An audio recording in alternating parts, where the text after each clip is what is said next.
given all of the scariness from the MFM appointment, we had made the decision that we would terminate if it was a genetic disorder, but not so much. But we weren't going to terminate if there was no genetic disorder. This is our TFMR stories. I'm Sabrina. I'm a TFMR lost mom to my daughter Clara. I had to end my wanted pregnancy for hydrops, cystic hygroma, potential chromosomal defects, and for my own health. And now I help other TFMR parents in their darkest hour, parenting through the impossible. If you're listening to this, you found me, and that means you're not alone anymore. You can talk to someone about this. Email me or book a call. I've been through it too, and I want to hear from you. All right. Thank you so much, Bianca, for coming to join us and share about your TFMR for Down syndrome diagnosis. We've been really Thank you. looking forward to this in the group, talking about how we decided after T21 or gray diagnosis. And it's something that's been in the news a lot recently. So, it's very pertinent, and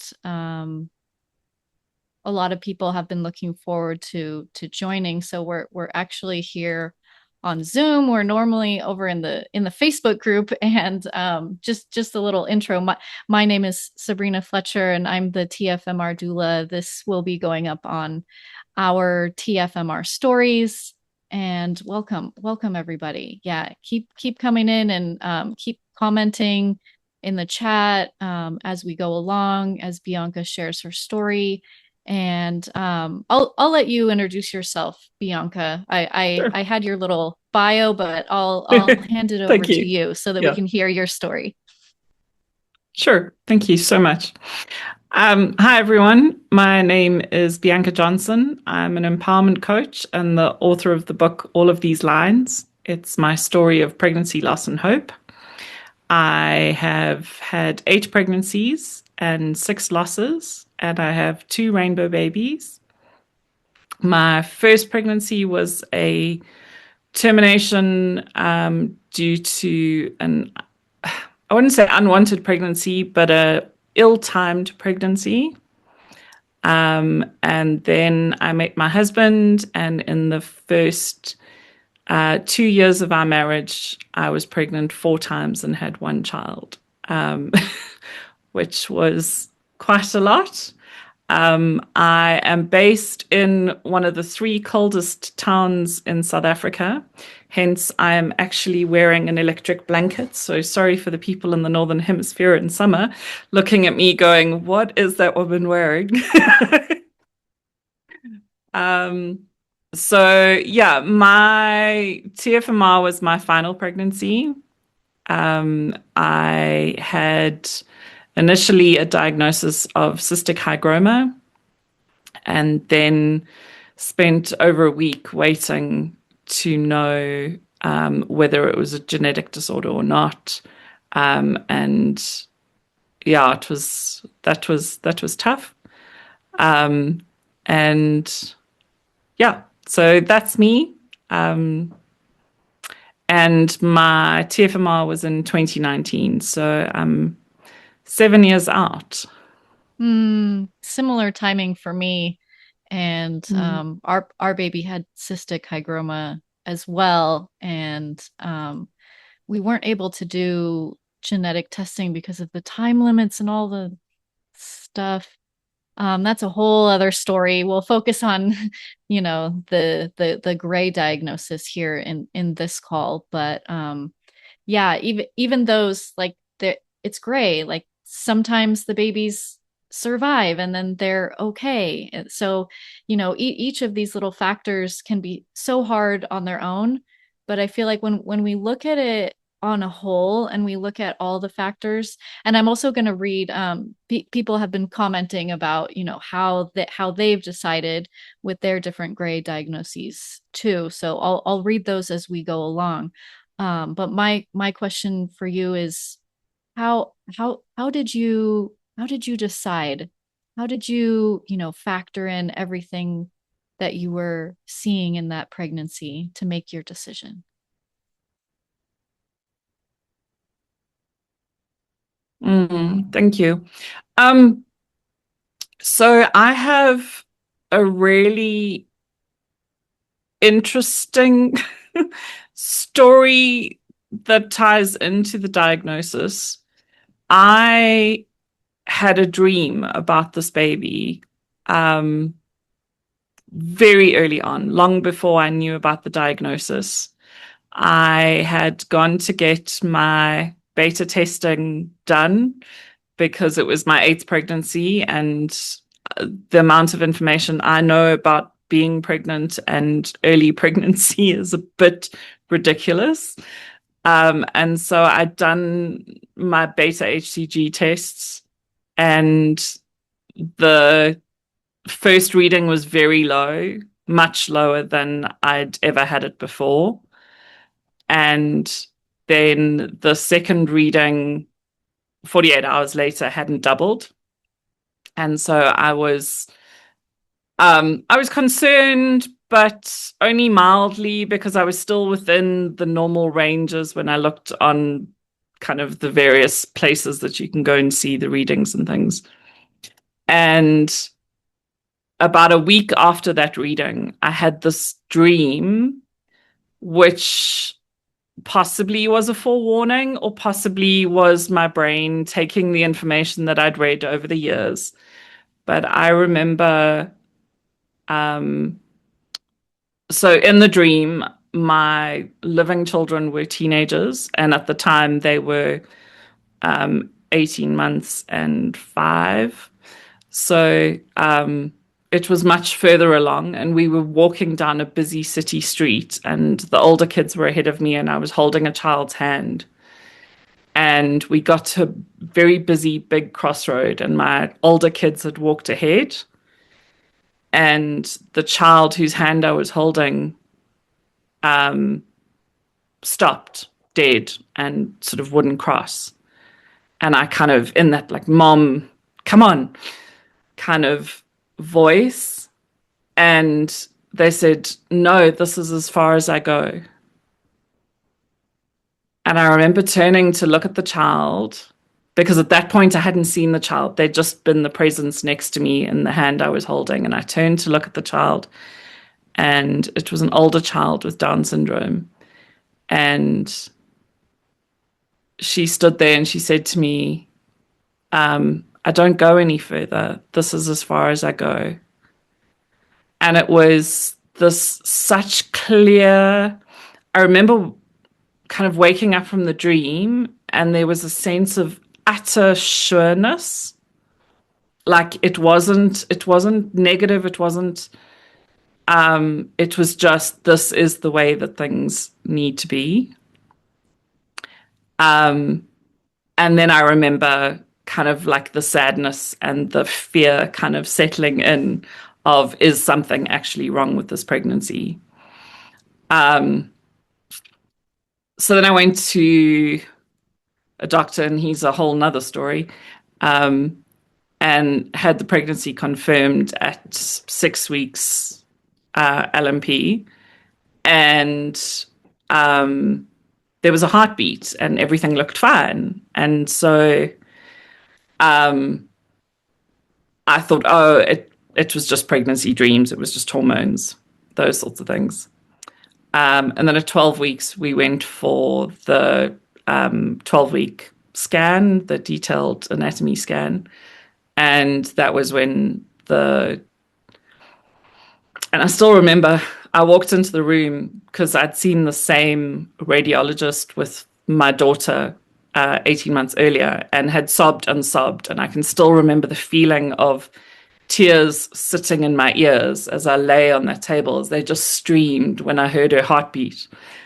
And I walked into the room and went, no, no tears today. And as soon as she started, and I remember holding my breath, as I had for all of them, till I heard the heartbeat. And we heard the heartbeat, and I kind of relaxed myself, and she didn't. And I instantly knew, like instantly, the prickle started at the back of my throat and the kind of sense that something wasn't quite right. And so I think for me, although the dream had come very early in the pregnancy and um, I didn't know it was the diagnosis at the time, it was almost the gift of knowing that if it is Down syndrome, that the baby had already told me that that was as far as they were going. Wow. Um, That's yeah, that's yeah.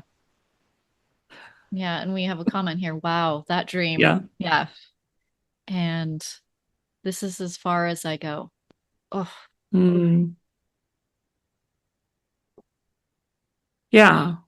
And it almost felt like permission. Um, Not that I wanted to end the pregnancy. I mean, it was very much a wanted pregnancy. Um, but so my comfort show is Grey's Anatomy. It's the show I watch so that I can cry when I don't have a real thing to cry for. And it had just been the season where Amelia's baby had the brain disorder, and they talked a lot about carrying to become an infant organ donor. And so I had in my mind that even if something was wrong, I would do my best to carry this baby. And then I remember the doctor saying to me, "Well, if they have a genetic disorder, they can't be a donor." And so I think yeah, there was that's what part I of me always that, think about. I sorry, I always think about yeah, that when I've seen clips of that episode. I don't think I've seen the whole yeah, episode, but it's confusing to me because, I've heard from people in our community and even like people who have continued to term like yeah, that's the medical baseline is that you cannot donate organs if there's something genetically going on yeah. with the If it's a baby. genetic disorder, was what I was told. So Mm. a genetic disorder can never donate organs.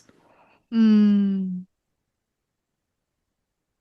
And at the beginning, kind of after hearing those first awful words of this baby is incompatible with life, which is a phrase I think every single one of us has hated hearing. Um, I remember thinking, well, okay, can it save someone else's life? Um, but then we got the diagnosis 10 days later of T21 Down syndrome. And I think at that point, we'd already made the decision that if there was a genetic disorder, that we would terminate. But I think also one of the key things in that decision for us, certainly from my husband's perspective, is our maternal fetal medicine specialist was terrible. He has the worst bedside manner ever. But he spent my entire appointment explaining every single thing that could go wrong and kill me if we carried on with the pregnancy, to the point that Brian was utterly petrified of us carrying on with the pregnancy at all. And I think that played quite a large part in us making the decision to terminate when we did terminate. Mm. Yeah, and it's interesting that you mentioned that you got it not compatible with life because diagnosis because often it's why we talk about T21 as being like a spectrum Mm. And there is that gray all the way to fatal. And then I think Mm. even like the babies that do survive have higher leukemia, childhood leukemia, and then early onset Alzheimer's. So, looking Mm. at all these And different heart factors. disease, and yeah, and it's I terminated the day before Down Syndrome Awareness Day. So every year I am reminded. And every year it sort of blows my mind at the timing.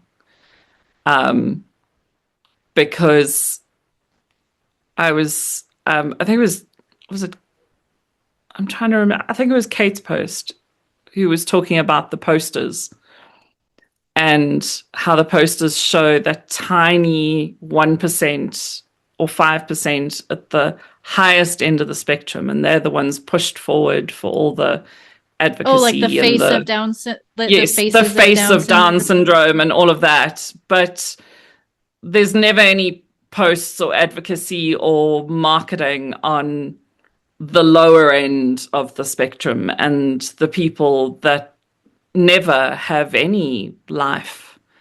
Um, Yeah, and could it I took read a me a long comment? time. Oh, sorry. Sorry? Could I read a comment here really quick? I think Yeah, we might have a sure. lag, but that's okay. Could I read a comment here um, Mm. from someone else who made their decision due to poor infrastructure? Because I think that this really comes into play. So our community member said, my decision was ultimately made first and foremost because I know how broken the system is for disabled children, being that my son has significant autism. We also lack the support needed to raise a child with a disability because I know it takes a village and it's really only myself and my partner.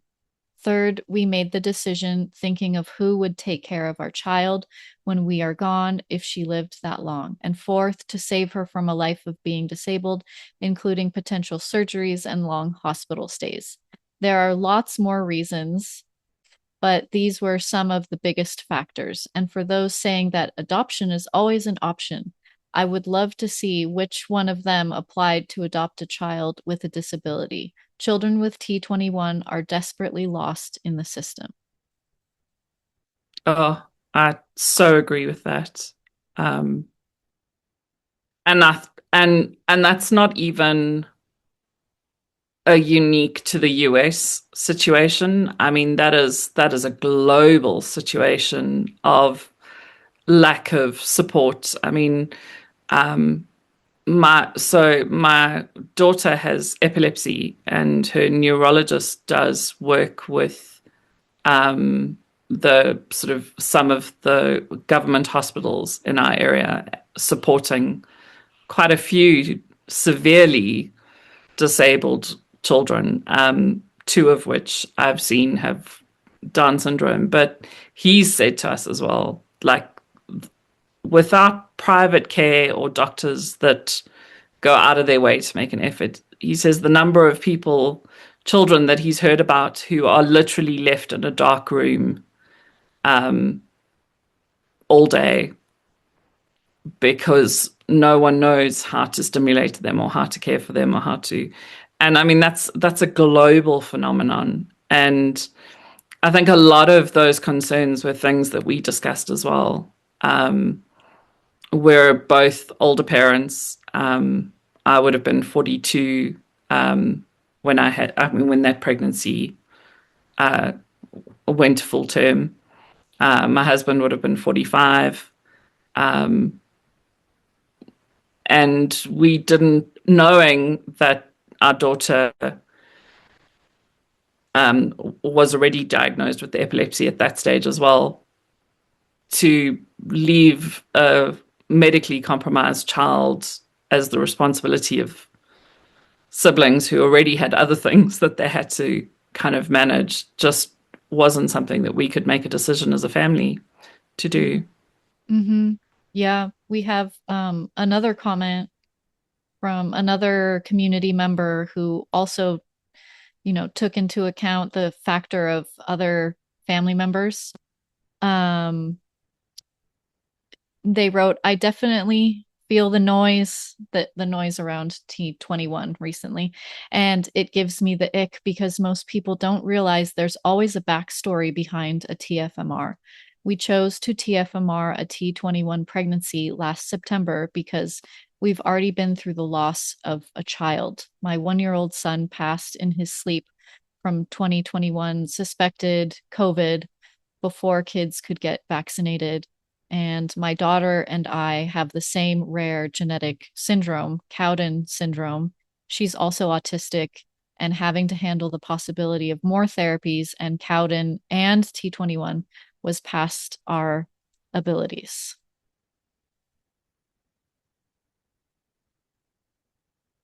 Yeah, absolutely. Yeah. So we're factoring in all our family members. This is part of my story too. We have a nephew that was born with hydrocephalus, and we're thinking about the extended family, and when that branch of our family needs extra support, how we step in, and then were we going to bring another child that then needs such extra lifetime support into the world. We couldn't do that, thinking of him as well. No, absolutely. And there's a comment here from someone else.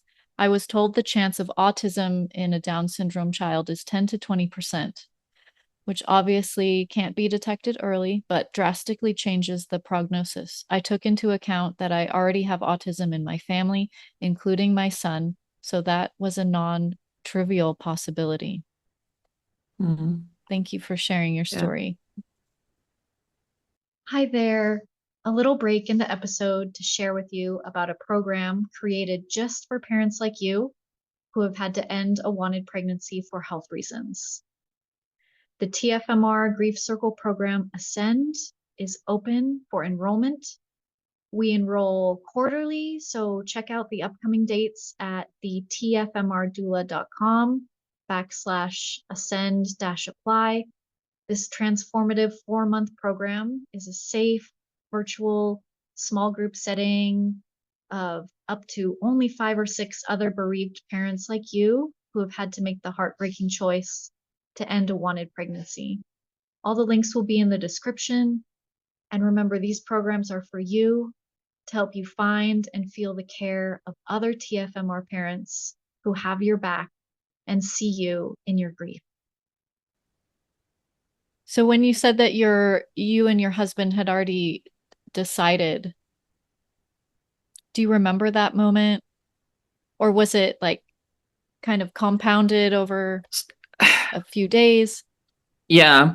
So I had the I had my scan on the Friday morning, late morning, and we all know how easy it is to get into an OBGYN's office on a Friday afternoon. So I didn't see them until Monday.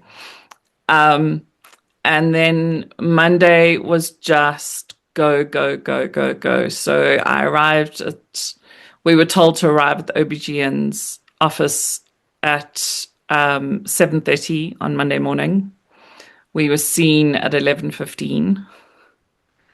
And I realized, because South Africa has another layer. I know that America has all sorts of gynae problems and sort of medical issues. South Africa has some of our own as well, in that private gynecologists who offer obstetrics are few and far between. So my obstetrician, who I was seeing there, was one of 3 in practice in insurance gynaes for an area that has a population of 3 million people. So in the time that I sat there from 7:30 to 11:15, I worked out he was averaging 7 minutes per patient. And you can't do a proper obstetrics appointment in 7 minutes. They're just Definitely so not a fast. complicated one. Like when it's No, complicated. No, no. no, then no. Yeah. So we saw him, and then as we were then he referred us to the maternal fetal medicine specialist. And then as we got home from the OB, the MFM phone to say, come straight there. So it was like appointment, appointment, appointment over and over and over. And it was just the same, all the terrifying words over and over and over and over. And then my OB admitted me that night. And I remember thinking, why? Like, they're not going to do anything right now. But he took into account that our insurance, we were only on a hospital plan. So if I wasn't admitted on the day that all of the appointments happened, they wouldn't have been covered by my insurance. And so he admitted me to wait for the results of the CVS test, which were supposed to, which should only have taken 3 days, and ended up taking 8. And so I was in Wait, hospital. really? Wow. Yeah, for 8 days, completely well in a private room, and kind of having these nurses do all of these checks, and there's nothing wrong with me, but because it's kind of hospital policy, so I was woken up at 5:30 to have my blood pressure taken and my temperature taken. And yeah, having to wait in hospital for the whole time. And so I had a lot of time to think and Yeah. write and journal, and yet the one thing nobody reminded me is that I could phone my own psychologist. Not a single person in that whole time asked me if I had worked with a psychologist, and would I like to have her come and treat me. And instead they gave me a religious male not of my religion to counsel me on the termination process, which was just mind-boggling. Because if you in South Africa, if you're over 12 weeks, you are required to have 3 psychological sessions. So you have to have 3 sessions with the psychologist prior to a termination. But no one asked me if I actually had a psychologist that I could speak to. So it's just um so yeah, So so would you say would you say that whole experience did not help you with the decision? no, no, not one iota. Had I been able to talk it through with someone who knew my history, who'd been through everything else with me already, and I did eventually connect with her later, but and she said to me, why didn't you call me while you were in the hospital? I'm like, I didn't know that I could. Like, no, like when you're in, yeah, I know. Especially eight Yeah, days in hospital go when you're ahead, well. read that comment for Yeah. us so that Um, yeah, the comment from someone is 8 days in the hospital. My jaw is on the floor. I know. I'm like, I was flabbergasted as to why I was there and needing to kind of be away from my family, be away from my support structure. I played hours and hours and hours of Words with Friends, which actually became my lifeline, which we can talk about oh, mine was in the next Sudoku. part. Yeah, we can do Yeah, that. We can talk about yeah, that when because we're gonna do a part two yeah, over on Bianca's channel on YouTube to talk about life after T21 and gray diagnosis. yeah. I'll Um, put that a link here. oh, sorry, you muted there. Oh, I'll put the link for your YouTube channel here for us. So go ahead, Thank continue. you. Yeah. Um, yeah. So during that time, had a lot of time to for Brian and I to kind of text message each other, and because he was having to parent the 2 children at home while I mean, so it was good to have the quiet to think, but it was a lot of quiet and a lot of on my own. But I think, given all of the scariness from the MFM appointment, we had made the decision that we would terminate if it was a genetic disorder, um, but not so much. But we weren't going to terminate if there was no genetic disorder. Mm. But something I wanted to say earlier was I only discovered the amazing TFMR support groups on Facebook long after my TFMR, almost 3 months, I think, after. Um, but in that weekend of Googling between the scan that went bad and the gynae appointment on the Monday, I had discovered a cystic hygroma Facebook group. And boy, was that the biggest mistake I'd ever made. um, because that was all um, no, you shouldn't terminate your. My child survived birth and they're a healthy 8 year old now. And getting private messages from Americans willing to fly to South Africa and adopt my baby. And I'm like, what? No. Like, like honestly, you. It was mind boggling. Um, And so I was incredibly grateful to finally find groups, and to the person who found me in that group and referred me to the spaces that are far more welcoming and supportive, and recognizing that it's a hard decision that doesn't need strangers on the internet telling you what you should or shouldn't be doing.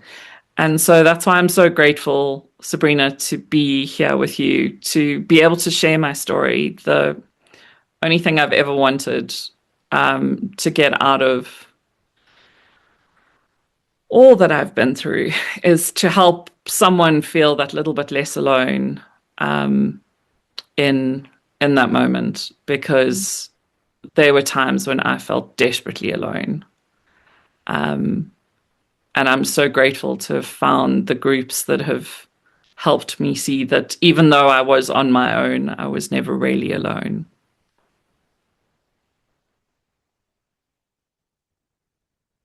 Mm. Well, thank you so much. Thank you for being willing to share and talk about all the complicated, layered, nuanced, and personal and societal factors. Um, I have another comment from a community member about how the piece with her decision around it waxes and wanes, like comes and goes. So she wrote, I very much echo what the other member has said here. Both choices laid on the table were truly awful. How do you choose which is more awful? It's impossible when neither leads to a happy ending. Even with a best case scenario with no major structural abnormalities, we were told that they may emerge later in pregnancy. They would most likely have severe learning difficulties and would never lead an independent life. It was really important to consider that cute babies with potential complex medical and physical needs become fully grown adults, and their needs often become greater, not less. I never once doubted my ability to care for my son until my last breath. However, the thought of potentially leaving him behind, almost abandoned, in a care home when I'm gone, and how that care would look like, haunted me. Would he be understood? Would he be loved and respected? Would he be able to communicate his needs to a stranger? It wouldn't have been fair to do that to him. And even now, I still feel torn, 51% versus 49%, because that love I feel for him is immense. But the urge to protect him from neglect, harm, or physical and emotional pain is that little bit stronger. I imagine the 51%. Would you like to share for you, like the decision waxing and waning, or has it felt very Yeah. strong for Uh, you? You know, it depends. no, It's so unique. yeah, no, for sure. And it's an interesting one because it's something that often comes up in the discussions is would you do testing or not um, at the beginning? And I remember when my pregnancy with my son, which was my first full-term pregnancy, made it past 12 weeks. And the doctor was like, shall I send you for all the testing? I'm like, no, because it doesn't matter what the results are. We're going to have this baby either way. Um, because I was so desperate to be a mom. But as we added living children to the equation, the decision became a little cloudier, a little harder to make. And so there's a tug of I always wanted a big family. Um and um yeah, I always wanted a big family, and now I was choosing to stop at two. Um but also we knew that for the family that we have right now, it was the right decision. But it did. It fluctuates. I still have moments 7 years later where I think back, what if? What if it did clear up? But it was so unlikely given the information that we had at the time, which is the only information that any of us have to make that decision. Given the information that we had at the time, it was highly unlikely that that baby would have made it to birth. Mm, And we saved them from the suffering. mm, mm-hmm, mm-hmm. Oh, thank you so much. There are some other comments here thanking you for sharing your story. Thank you for sharing your story. It has made me feel less alone. And I learned something new that if I continued the pregnancy, I wouldn't have been able to donate his organs. That is something I loop about. Yeah. And another comment here, I feel the being of loneliness increased after the TFMR, how no one really gets the pain. And people just tell me, you will have another baby, or that pregnancy loss is very common. Sticking out your tongue, making Yeah, a I'm like, face for when this goes up onto the audio only on all the right. Yeah, podcast. I will sorry. describe that for all of you. Yeah. And I'll try and get That's this up on my YouTube channel too. I want to awesome. share more of our stories over there so people can see our faces and know like real people go through this. Yeah. And then we get these Yeah. comments. There's another awful comment that someone got through their gray diagnosis. This member said, I definitely had a gray diagnosis of identical twins with LUTO. I don't know if it's said like that or LUTO, lower urinary tract obstruction. It is very rare, especially in twins, so the outcomes were very unknown. I had my first PCP appointment yesterday since my TFMR in March, and the doctor looked at me like I was crazy when I said LUTO, Luto, and said she's never heard of it before. She also said, at least you weren't further along. I was almost 14 weeks. The dismissing. Oh, And I think that's a whole nother video. But oh, but yeah. if there is a YouTube video on mine called Words That Wound, if anybody wants to Mm, watch that, I've recorded specifically for you to send to doctors who don't know how to speak about loss. Because for me, that was one of the hardest things, was just how language has truly affected, and I think in particular, a lot of us making our decisions, and a lot of um, the distress in the decision comes from that kind of the like the words they choose in Yeah. those conversations with us. And it could have been a lot less harming or harmful had doctors just thought about the human being on the other side of the table. Mm. Yeah. Mm-hmm. Yeah. Us as the human being, our Yes. partners, the other Yes. children in the picture, the Yeah. baby themselves. Yeah. Mm. Yeah. All of that, the humanizing, so much more humanizing needs to come into these situations. Mm, Just remembering the heart absolutely. and soul around all of it, because that's where our decisions come from. And in your case, it also came from this very deep intuition place, which mine too. Mine too. Oh, okay. Yeah, I had a dream too, where my Oh, baby wow. came. Yeah, she came to me and said, um, I didn't come to harm you. Wow. That's beautiful. That's So I think we have beautiful. to remember those moments. We have to remember those pieces of our story, the aspects, where we made the decision, especially when the noise gets so loud, Mm, you know. yeah. I go back to this dream. Does your dream help you too when you see the Yeah. rhetoric and diatribe online? Yeah, absolutely. And just knowing that there so it turns out that that baby was a boy. Um and we named him Bryce, and I have a foundation called the Baby Bryce Foundation, which the sole purpose there is to offer peer support for pregnancy loss moms and to offer education and advocacy in the medical field in particular, because I had a very traumatic TFMR, which we don't need to go into now. um, but if you're interested, you can read it in my book. And your book Uh, name again.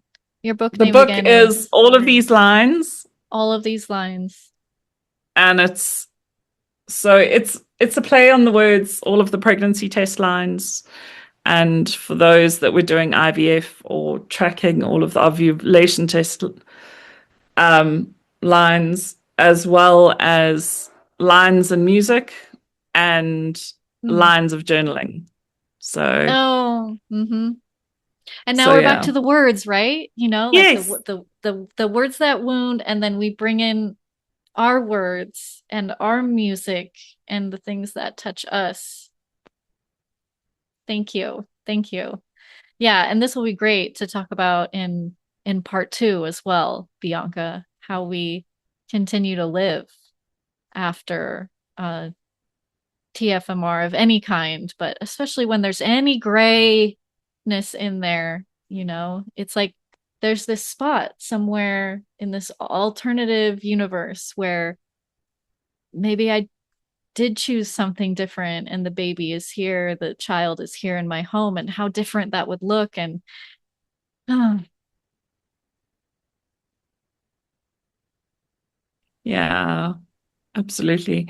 I don't know if you've seen the Into the Spider-Verse, yeah, but yes, it's kind of like kind of when you were talking about like in another, so maybe there's another timeline where maybe.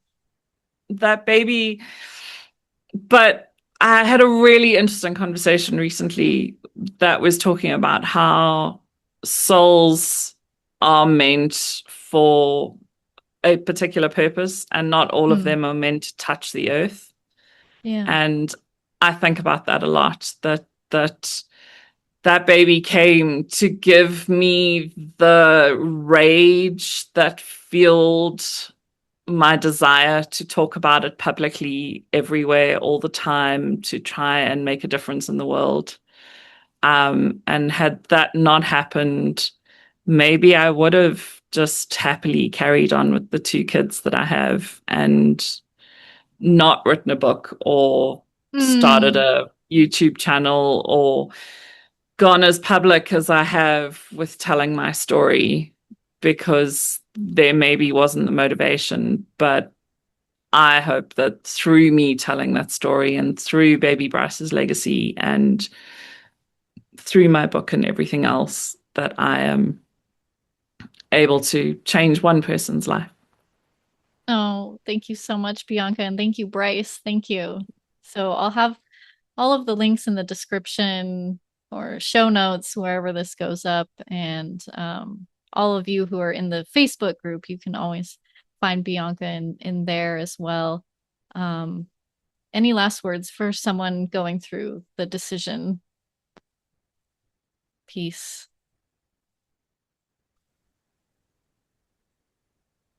I I'm a gut reaction person looking at all of like the human design and all of those sorts of things. And so I would say go with your first gut reaction.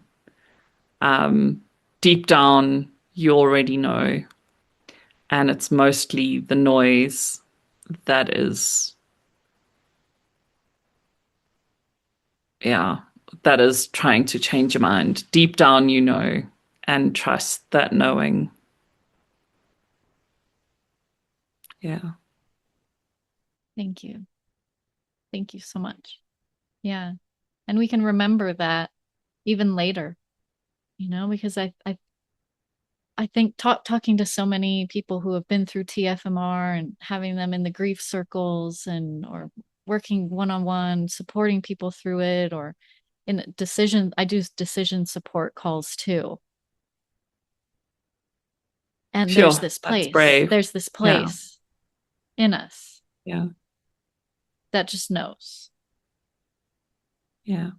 And when I return to that place, whenever I'm like, oh, what if, and I should have, and what, all the shoulda, woulda, coulda, Mm. I return to that place, and it helps. It really does. So thank you for that reminder, and Yeah. thank you everyone who's here. Thank you for having me. Thank you. Thank you. Thanks. Thank you for listening in today. I want to finish today's episode by inviting you again to join us in our upcoming group grief circle, Ascend. If you are looking to heal your heart, feel safe in your body again, and experience grief and trauma healing modalities live with other compassionate TFMR parents like you, come join us. You can find more info and apply at the tfmrdoula.com/ascend-apply, and that link will be in the show notes or in the description wherever you listen to your podcasts. And take care. Subscribe to this podcast. It means so much. Leave a review, share it with a TFMR bestie or someone who you think would like this episode.